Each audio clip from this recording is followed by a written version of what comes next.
வணக்கம் நண்பர்களே. இன்னைக்கு கணித வினா கொண்டோம். கணித வினால நம்ம என்ன பார்க்க போறோம் அப்படின்னா, ஒரு வகுப்பு இருக்குங்க. அந்த வகுப்புல 70% மாணவர்கள், 30% மாணவிகள்.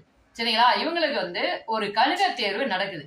அந்த கணித தேர்வுல என்ன பண்றாங்க, இந்த 70% மாணவர்கள், 30% மாணவிகள்ல 80% பேர் டப்புன்னு பாஸ் ஆயிடுறாங்க. பாவம் 20% பேர் 80 பேரா இருக்காங்கங்க. என்னது 20% பேர் 80 அப்படின்னு யோசிக்கிறீங்களா? ஃபெயில் ஆனவங்க தாங்க.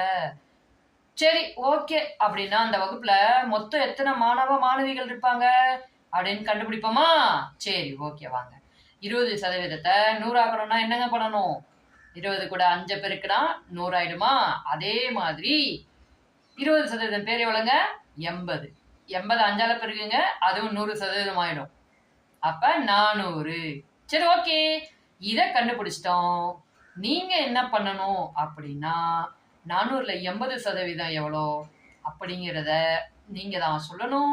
அந்த மாணவர்கள் 70% பேர் எவ்வளவு அப்படிங்கிறத நீங்க தான் சொல்லணும். 30% மாணவிகள் எவ்வளவுங்கிறத நீங்க தான் சொல்லணும். அதெல்லாம் கமெண்ட்ல கரெக்டா சொல்லிருங்க. ஓகேவா? நீங்க சொல்ல தவறுனா நான் இன்னொரு வீடியோ போட்டு சொல்றேன். இதே மாதிரி வீடியோக்கள் உங்களுக்கு தொடர்ந்து கிடைக்கணும்னா நம்ம சேனலை சப்ஸ்கிரைப் பண்ணி அப்படியே பார்த்துட்டே இருங்க. ஓகே, பாய்.